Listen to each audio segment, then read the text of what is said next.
Aquí cumpliendo mi sueño con ustedes, como ya lo habíamos comentado en algunos videos anteriores, y también cumpliendo los compromisos de poder enseñar este arte de la oratoria, compartir los conocimientos que en otras partes de nuestra América Latina, inclusive en otras partes del mundo, hemos un grupo de cultores de este arte, nos hemos ido adentrando y mejorando todas estas técnicas que se han ido perdiendo muchas veces por los avances excesivos de la tecnología, pero a su vez también por irnos alejando de este arte comunicacional, retórico, dialéctico, de poder expresarnos bien, expresarnos con agrado, expresarnos artísticamente, como ya lo decían los griegos allá en la Grecia clásica,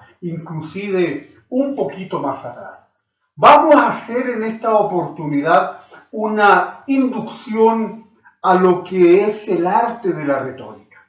Porque es importante que nosotros vayamos hablando bien, con agrado, con elegancia, seamos unos buenos comunicadores, nos logremos transformar como los espartanos de la palabra o como los griegos clásicos que muchas veces traspasaron este arte a otras épocas y a otros lugares del mundo, donde se erigieron grandes oradores que prestaron su voz para defender los intereses de las clases más disminuidas, más golpeadas, los más pobres y necesitados que no tenían la oportunidad de levantarse para exigir sus derechos, y estos oradores lo fueron haciendo en varias épocas. Vamos a revisar a muchos de ellos. Vamos quizás en alguna parte empezar con la Grecia clásica, en este recorrido histórico donde encontramos que el arte de la oratoria y del buen hablar ya ni siquiera era discrecional, sino prácticamente una obligación para los ciudadanos griegos, quienes tenían que expresarse ahí en el Areópago para sus arengas políticas y sociales, para sus defensas orales, para las arengas militares y un largo etcétera que iremos viendo de a poquito. A mí no me gustan mucho estas metodologías excesivamente académicas universitarias donde te van poniendo puntos muy concretos y no logran traspasar de una época a otra o de un tema a otro para irle dando más sagrado y mayor entendimiento a este arte de la oratoria. Hablaremos la necesidad de hablar de un arte, de hablar de estética, de hablar de elocuencia, de este agradecimiento que nosotros muchas veces hacemos allá arriba en la tribuna, pero también porque entendemos que nosotros vamos a ir a convencer con nuestro verbo, vamos a agradar. Muchas veces vamos a entrar en el sistema límbico de las personas de nuestros auditorios, en las emociones, en lo que algunos también le llaman el amor, la parte humana, donde encontramos inclusive la paz, donde encontramos toda una serie de conceptos axiológicos asimilables al actuar del ser humano en sociedad. Eso es lo que vamos a ir haciendo, porque no es lo mismo un discurso académico, por ejemplo, al cual en lo personal he estado muy acostumbrado, que ir a despedir un amigo allá al panteón, al cementerio. Posiblemente nos vayan a ganar las emociones y posiblemente ni siquiera logremos terminar el discurso. Pero tenemos que estar preparados para eso. Por eso que vamos a ver, entre otras cosas, por ahí, pues las respiraciones. Ya lo vamos a ir viendo. Ahora, este pequeño video es tan solo una inducción, una introducción al tema de carácter general. Este es un curso que yo siempre quise llevar a mi tierra, pero tampoco me puedo extender mucho como en otras partes. Entonces haremos un curso de 2 meses a través de estos videos, de mucho material, de libros, de presentaciones en PowerPoint, pero también voy a estar en algunas ciudades más o menos estratégicas para que quienes tengan la posibilidad de acercarse podamos tener nosotros ejercicios prácticos y así también puedan tener ustedes un diploma de participación que no tiene valor curricular, pero sí va a tener el valor y el ingrediente de que va a ser firmado por las personas más importantes en el arte de la retórica en nuestra América Latina. Maestros reconocidos, pero también vamos a tener la oportunidad de tener participación de mujeres, de jóvenes campeones latinoamericanos de oratoria y también de debate.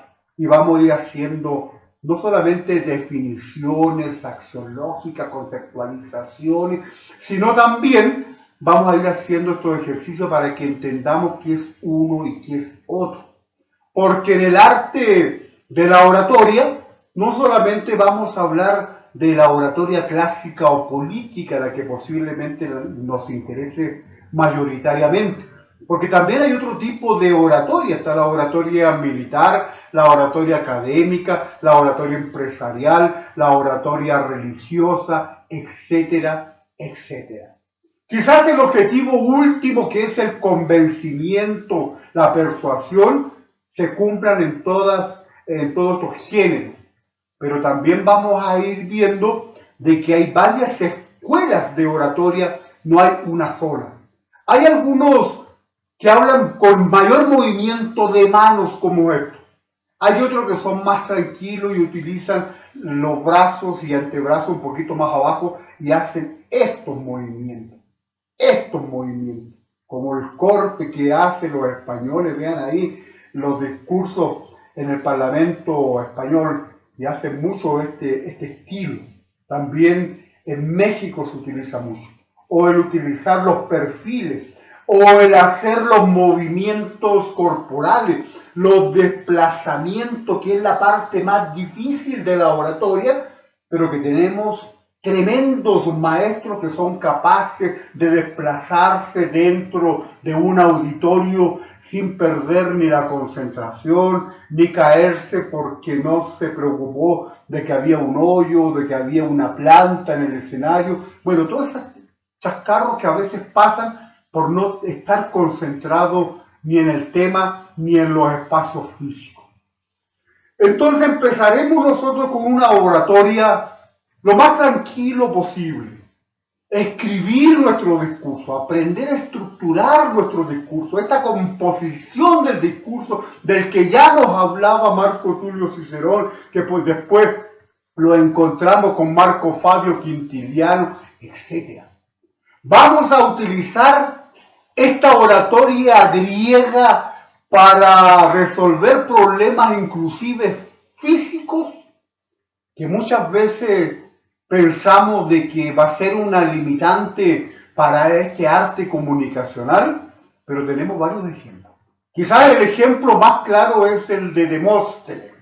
Demóstenes, un personaje enquencle, delgadito, bajo, de una voz muy fina, muy tímido al enfrentamiento de públicos, además era tartamudo, ustedes se podrán imaginar un orador tartamudo, y además tenía algunos tics nerviosos como en el hombro derecho y hacía estos movimientos. Ya se lo imaginarán ustedes en el Areópago, él intentando darse a entender, comunicar lo más fluidamente posible y al final la gente se termina riendo de ver un personaje con esas características. ¿Qué es lo que hizo Demóstenes para poder, por lo menos lo que es la parte de la tartamudez, de darle fluidez a su palabra, de engrosar la voz, la tonalidad, también saber trabajar los decibeles, todo lo que tiene que ver con el volumen de la voz y los dominios territoriales ahí en el Areópago?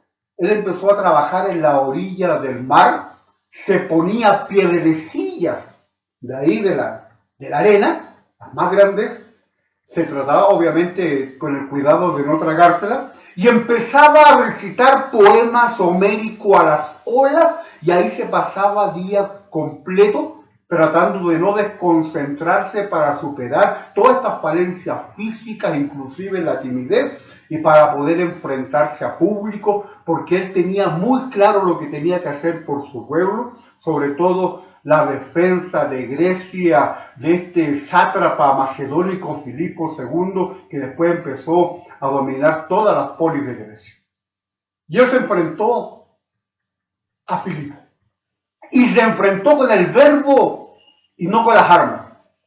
Inclusive Filipo lo llegó a decir públicamente de que en un momento de su vida él no le tenía miedo a las lanzas y a las espadas de los enemigos, pero sí llegó a temerle a esa voz con ese verbo flamígero que presentaba Demóstenes y que convencía a los pueblos.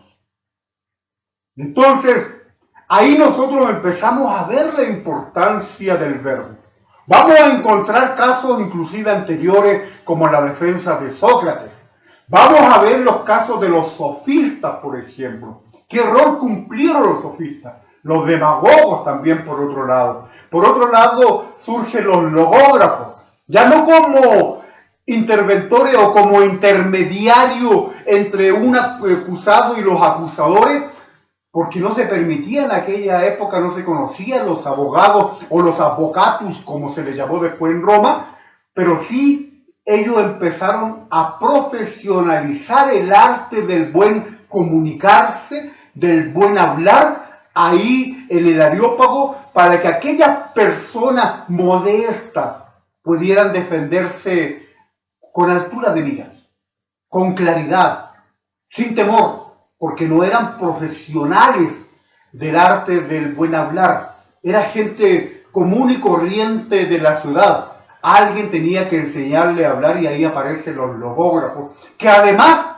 conocían las leyes de la ciudad, entonces le ayudaban a desarrollar la estructura de sus discursos o de sus defensas, pero también el cómo tenían que hacerlo en un lugar público al que ellos iban a estar sometidos. Entonces, hay muchas cosas interesantes dentro de la oratoria. Este arte que se empieza a fortalecer allá en la Grecia clásica, pudiéramos decir que después de 25 siglos, mucho de este arte se mantiene casi incógnito.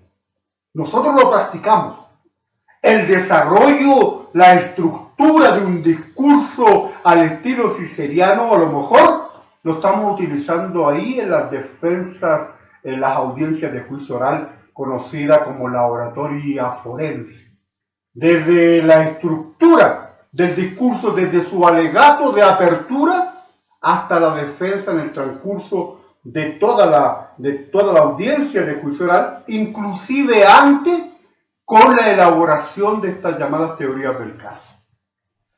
En términos políticos, nos ha tocado a nosotros formar a los legisladores, a los dirigentes de partidos políticos para que puedan encauzar buenas acciones y aquí también incorporar lo que Séneca a nosotros nos ha transmitido hasta el día de hoy, que es el tema de la ética y de la moral en el verbo, para no estar engañando a un pueblo que se entregan a ustedes no por lo bonito que hablan, ni por la forma de expresarse y de convencer con rapidez, sino que porque son hombres honestos, que es justamente lo que nosotros vamos a intentar lograr en estos cursos.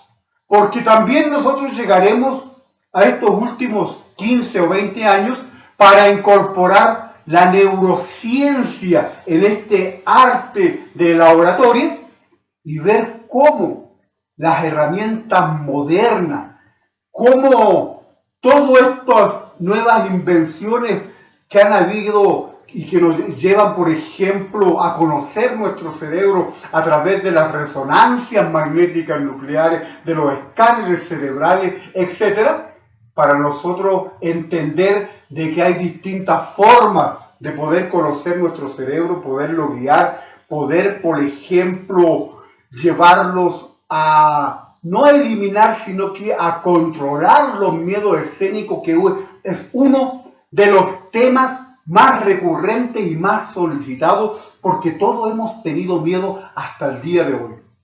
Yo he tenido la suerte, la fortuna de haber estado quizás en las tribunas más emblemáticas de América Latina, empezando allá por México. Estuve en la Universidad de Guadalajara, ahí mismo donde se paró Salvador Allende en ese famoso discurso cuando decía que ser joven y no ser revolucionario es hasta una contradicción biológica. Pero también estuve en las tribunas donde estuvo Luis Donaldo Colosio.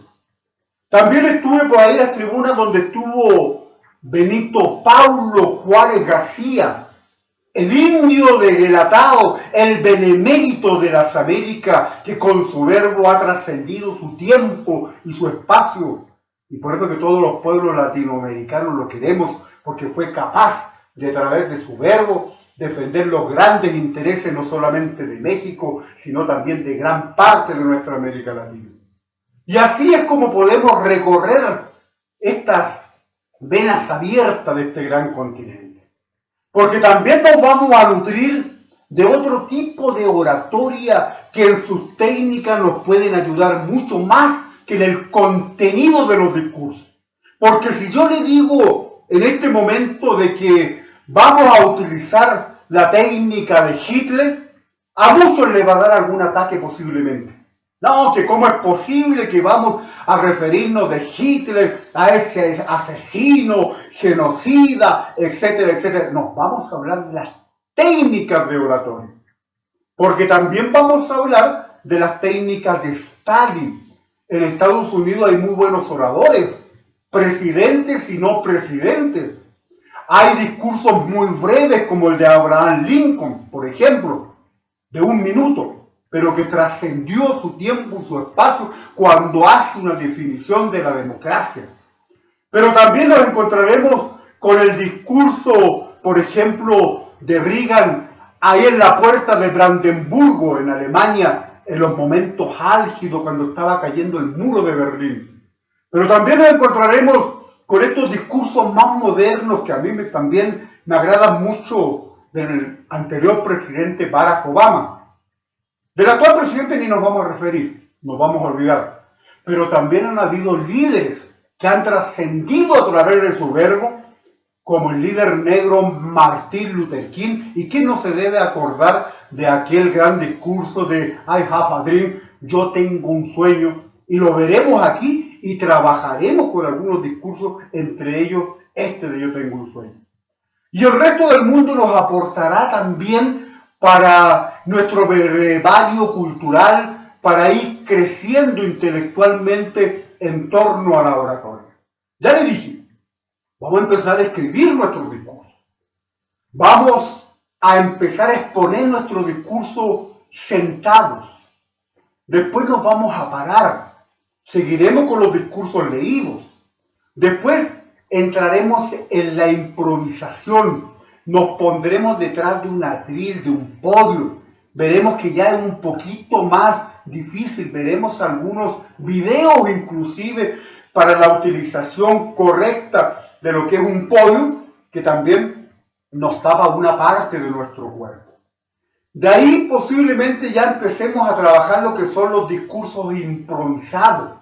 Vamos a ir entrando en esta parte un poco más difícil de poder ir haciendo una estructuración, pero en base a una contradicción, o más bien una concentración, de el discurso del mensaje que nosotros queremos dar. Porque además este arte está involucrado con algo que algunos de los maestros lo plantean y no dejan de tener razón. Aquí tenemos que utilizar mucho la creatividad, porque un discurso a lo mejor lo llevamos muy bien estructurado y estamos concentrados en lo que vamos a decir, pero resulta que en el momento del desarrollo del discurso pueden pasar muchas cosas y nosotros no nos podemos eximir de no estar preparados para aquellos momentos. Porque la oratoria es, yo me lo imagino como von Karajan, por ejemplo, este gran director de la sinfónica más importante del mundo, que en el momento en que él dirigía una sinfónica, ya sea de Mozart, incluía la emoción de otros como von Liszt, por ejemplo, y le daba entusiasmo y hacía guiar tanto a quienes dirigían en la sinfónica como esta introducción del público en la partitura misma, llevar, encaminar este verbo. ¿Qué hubiese pasado si se corta la luz, por ejemplo?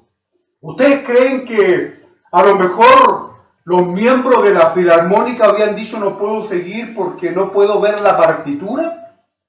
Por eso que son años de sacrificio, años de preparación. La oratoria no puede ser una simple improvisación porque quienes ya entramos en este arte sabemos que tenemos que dejar parte de nuestras actividades para poder dedicarnos a ser buenos comunicadores, ser hombres cultos, estar al pendiente de las noticias diarias, saber cuáles son los problemas de nuestra comunidad para saber defenderlos, saber dónde ir a defenderlos. No es tocar cualquier puerta o pararse en la calle con un cartel. Entonces tenemos que nosotros hacer esta metamorfosis de ir entre la oratoria, la retórica, el debate y lo que es el liderazgo. Porque un líder sí se puede hacer, a diferencia que muchos piensan de que para ser líder, esto viene en los genes, esto viene desde que nacemos. No, nos podemos ir formando en el camino y vamos a ver algunas de estas sesiones porque la idea es justamente de que ustedes se transformen en líder. Para eso tienen que ser empáticos, para eso tienen que sacrificar mucha parte de su vida, a lo mejor de la parte agradable, sobre todo los fines de semana, y a veces pues meternos en la lectura. Claro, tampoco es un sacrificio extremo, pero sí tienen que entender de que tenemos que darle parte de nuestro tiempo, de nuestra vida diaria, a la formación permanente de la oratoria. Yo le voy a decir una cosa. Tenemos un maestro que tiene más de 80 años allá en México. Ponce Coronado Augusto, un amigo personal, y ustedes saben que él se levanta a las 5 de la mañana a hacer su ejercicio de dicción, sus respiraciones diafragmáticas y a caminar 5 kilómetros diarios con más de 80 años para prepararse para la oratoria como si fuera un chavo, un pequeño de 5 o 6 años, porque también tenemos alumnos a quienes les vamos inculcando estos hábitos para que se preparen y se vayan formando en grandes líderes y puedan defender los intereses de las clases más desprotegidas de nuestros pueblos, y lo hemos logrado en muchos casos. En otros quizás nos podemos equivocar, pero ya es lo de menos, o ya son los menos. Por lo tanto, tenemos confianza en lo que estamos haciendo. ¿Qué más vamos a ver aquí?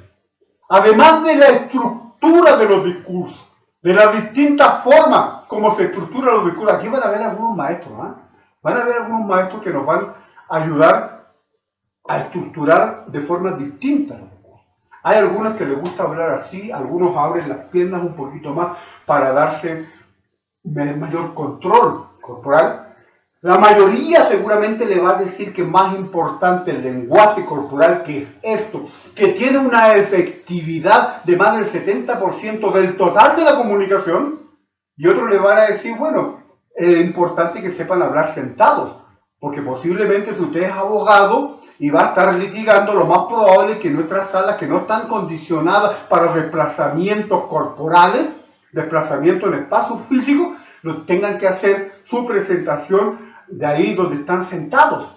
Y entonces donde están sentados también el saber utilizar el lenguaje kinésico para expresar emociones, para dar énfasis. Y si bien es cierto no podemos ocupar el cuerpo completo, ni mucho menos hacer estos desplazamientos, sí podemos ser buenos comunicadores, porque por lo menos podemos tirar una mano, podemos hacer esto, que nos cuesta mucho a veces la utilización del cuerpo como una herramienta comunicacional, pero lo vamos a ir haciendo de a poquito. A todos nos ha costado. No crean que nosotros sentimos a veces por las vibraciones de los dioses del Olimpo y pensamos que esto es llegar a aprenderlo y olvidarnos ya conociendo las técnicas. No es así. Y esto lo hemos visto nosotros en los concursos de oratoria. Porque sabemos perfectamente, y se lo decimos a todos nuestros jóvenes que participan en un concurso de oratoria, yo en lo personal les digo, si te vas a presentar en este mismo concurso el próximo año, sigue estudiando y síguete preparando. Y ya pasó en una oportunidad un buen orador, amigo mío, que yo le tuve que decir, bueno, además de alumno, que yo le dije, prepárate, y no me hizo caso. Y se presentó el año siguiente. ¿Por qué no me hizo caso? Porque la oportunidad en que se presentó, ganó el concurso, era un concurso estatal. Y él pensó que ya todo lo sabía. Pero cuando se presentó en el año siguiente, sin esta preparación y esta constancia, ya no era el mismo. Era cualquiera. Ya no motivaba a nadie. No tenía expresividad. No sabía estructurar un discurso. Se le perdían las ideas. Bueno, un desastre. Por eso es que cuando ya entramos en esto, en este arte que se puede aprender a los 6 años o a los 80 años, que lo podemos trabajar en distintas partes del país, ya desde ese momento que asumimos un compromiso, el compromiso es con nosotros mismos. Seguirnos preparando para poder defender los intereses que requiere mi comunidad, que a veces son muy breves. No pensemos en que vamos a resolver los problemas del planeta, el calentamiento global, ojalá vayamos encaminados hacia allá, pero a veces tenemos problemas muy locales, muy pequeños muchas veces, que están ahí a la vista. Posiblemente el poner alcantarillado, el pavimentar una calle, el poner seguridad, posiblemente esas cosas tan pequeñas que a veces no las sabemos solicitar o no lo sabemos expresar, porque sale el presidente municipal, el alcalde de la ciudad, va a presentarse ahí donde está el problema y empezamos a tartamudear, nos ponemos nerviosos, empezamos pues a hacer todas estas cosas que van en contra de una buena comunicación. Porque esa es la parte de los miedos escénicos, que lo vamos a trabajar, que es la parte quizás más complicada, porque casi todos sufrimos ese momento de una forma mucho más intensa que ahora, porque ya manejamos en parte el arte, pero no hemos eximido de nuestros propios miedos. Y muchas veces tenemos que hacer estas respiraciones diafragmáticas y hacer otros ejercicios naturales para poder controlar los miedos más que el pánico escénico como muchas veces se conoce. Porque cuando estamos arriba nosotros tenemos que despertar el interés de nuestro auditorio. O si estamos en una asamblea, tenemos que despertar el interés de nuestro auditorio. Si nosotros en el primer minuto, y esto ya no lo dijeron los griegos, si en el primer minuto, es decir, en los primeros 60 segundos, no somos capaces de captar la atención de nuestro público, que pueden ser 5, pueden ser miles, entonces pues ya para qué le vamos a seguir. Porque una parte muy importante de la estructura del discurso que es el comienzo, porque es justamente ahí donde quienes me están escuchando van a saber si les interesa lo que yo les voy a decir o lo que no les voy a decir. Por eso es importante prepararse en este arte, en despertar este interés. Y para eso también tenemos que saber planificar, saber organizar nuestras presentaciones, porque este arte de laboratorio no solamente les va a servir a ustedes para presentarse ante público, ya sea en lugares cerrados, en lugares abiertos, etcétera, sino también para hacer presentaciones con PowerPoint, para hacer clases, para ser buenos pedagogos, buenos comunicadores, para que de repente la gente común y corriente, que no todos tienen que aprender este arte porque es un arte muy limitado. Desgraciadamente esto no es un arte que está hecho para todo el mundo, pero todo el mundo tiene la necesidad de defender sus intereses y tener una mejor calidad diariamente. Y muchas veces no entiende las leyes que están aprobando nuestros legisladores allá en las cámaras. Alguien tendrá que comunicarle en un lenguaje sencillo qué es lo que están aprobando. porque no todos los senadores ni diputados, ni todos los alcaldes ni dirigentes de partidos llegan donde la gente que necesita saber qué es lo que están haciendo nuestros políticos, y ahí viene muchas veces la mala imagen del arte de la política. Bueno, tenemos muchas cosas que hacer, tenemos muchas cosas que prepararnos. Saber trabajar en equipo va a ser una cosa también muy importante. Este curso nos va orientado ya a un solo grupo político, a un solo grupo social, a un solo grupo zonal de algún territorio específico. Ya lo tengo que hacer más amplio. Ya por ahí le comentaba a mis amigos que me han llamado de otros partidos, de otras organizaciones sociales, sindicales, gremiales, universidades, y ya no puedo ir orientado solamente a un grupo, pero sí tengo mucho interés de empezar con los míos ahí donde yo me formé, porque tengo una deuda. Entonces la conciencia no me va a dejar dormir tranquilo si no soy capaz de por lo menos trabajar o levantar grandes oradores a futuro, pues de aquí a unos 5 o 6 años, por lo menos en todas las regiones de mi país. Eso va a ser un reto personal porque yo voy a recorrer el país. Y posiblemente con esta enfermedad que tuve hace poco, yo nunca, como le comentaba, nunca había conocido un hospital como enfermo, sino a veces visitando a algunos enfermos, acompañando a familiares de algunos enfermos. Pero eso también me orilla, me motiva a apurar estos ejercicios de la retórica y poder estar lo antes posible en mi país. Chile yo lo he recorrido 5 o 6 veces con mochila al hombro cuando fui dirigente de mi partido. Bueno, en ese caso era dirigente de la juventud. Ya saben que los dirigentes juveniles al final también son parte de los CEN de los partidos, porque también estábamos involucrados ahí. Y esto me hizo también entender las necesidades muchas veces locales de algunas zonas. Obviamente que si yo voy a la 9ª región o a la 10ª región, que es la región donde yo nací, ahí en Osorno, yo entiendo más o menos, en este tiempo seguramente han cambiado algunas iniciativas o algunas demandas, pero yo me acuerdo de las demandas que defendíamos de los huiliches, son los mapuches del sur, ahí de Osorno hasta Chiloé, la zona de los huiliches, que es mi gente, mi tierra, mi sangre. Pero para el norte, a lo mejor las demandas son distintas. No voy a hacer aquí un listado de lo que yo me acuerdo, porque eso lo vamos a ir revisando y viendo nuevamente en este nuevo viaje, en este nuevo periplo por los rincones. Inclusive quiero llegar a los rincones más escondidos de mi patria, lugares que inclusive algunos ni siquiera conozco. Pero vamos a ir en esa defensa, porque también vamos a defender nuestro litio, que es el tema actual. No se crean que no vamos a prepararnos para estructurar un discurso y buscar los espacios donde realmente nos van a escuchar, porque si no nos escuchan a la buena, pues nos van a escuchar a la mala. Porque también nosotros sabemos utilizar los decibeles, los volúmenes, en los dominios territoriales de los espacios.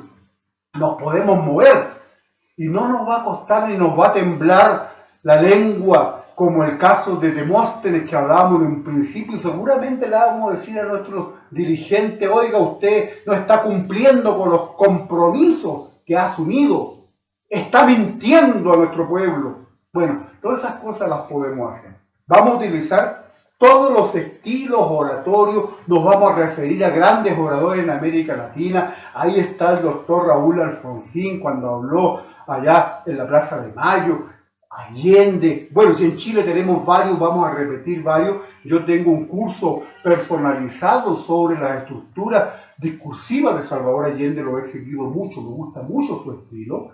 Y también, pues decirles de una u otra vez de que vamos a hacer también un complemento de tiempo, de espacio de varios oradores, porque no todos los oradores, a diferencia de lo que cree alguna gente, no todos los oradores tienen que venir del área izquierda de los partidos, de las demandas a lo mejor más urgentes, porque también hay buenos oradores que vienen de otros sectores políticos si estamos hablando de la derecha.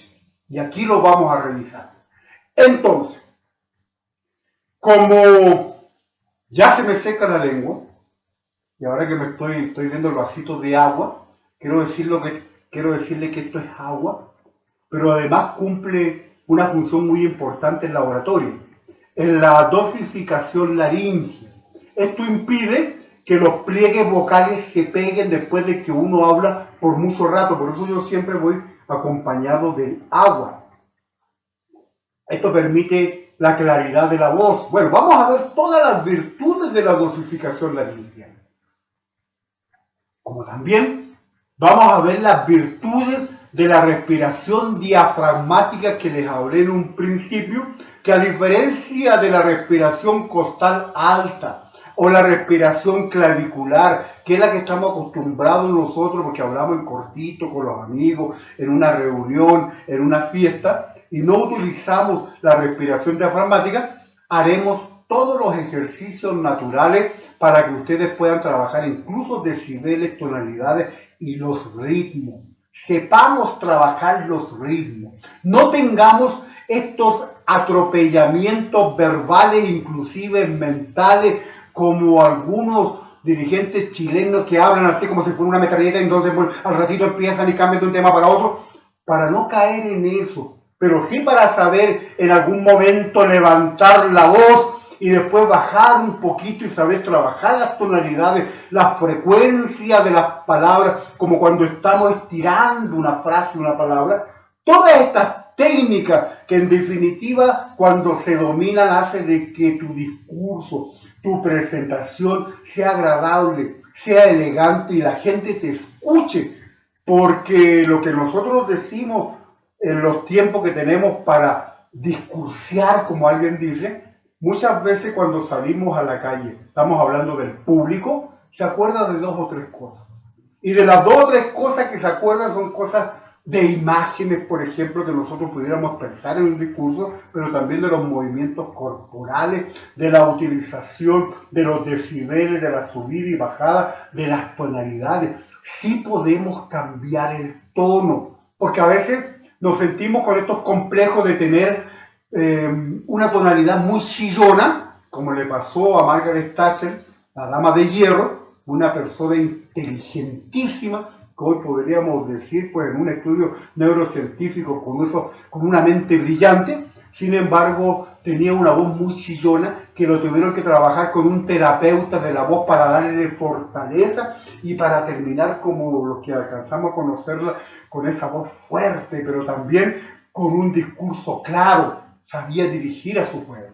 Bueno, esas cosas a lo mejor las pudiéramos ir logrando de a poco. Yo les quiero dar un fuerte abrazo. Ya sé que me tomé pues más de media hora.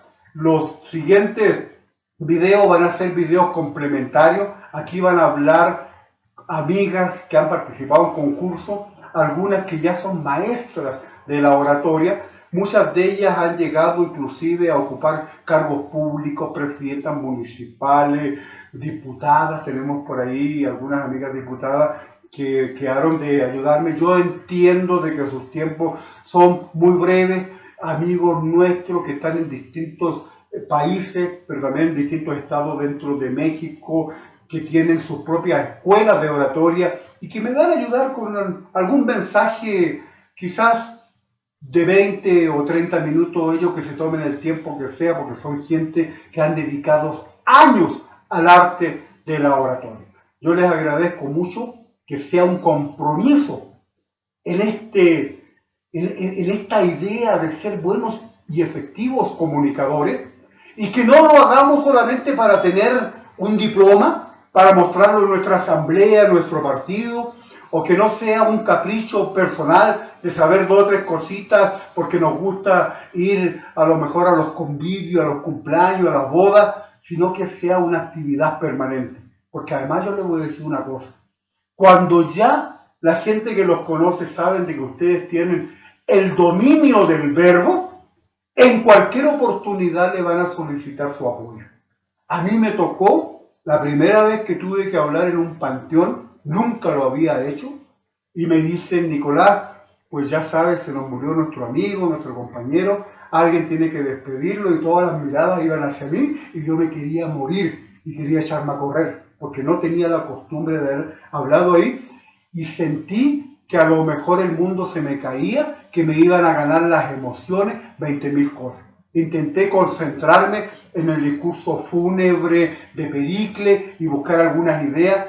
Salió, lo tuve que hacer corto, en 4 o 5 minutos, porque llegó un momento en que ya me estaban invadiendo las emociones, sentía que el sistema límbico, este cerebro intermedio, ya estaba a punto de explotar y dije, pues aquí paro o terminamos llorando todos.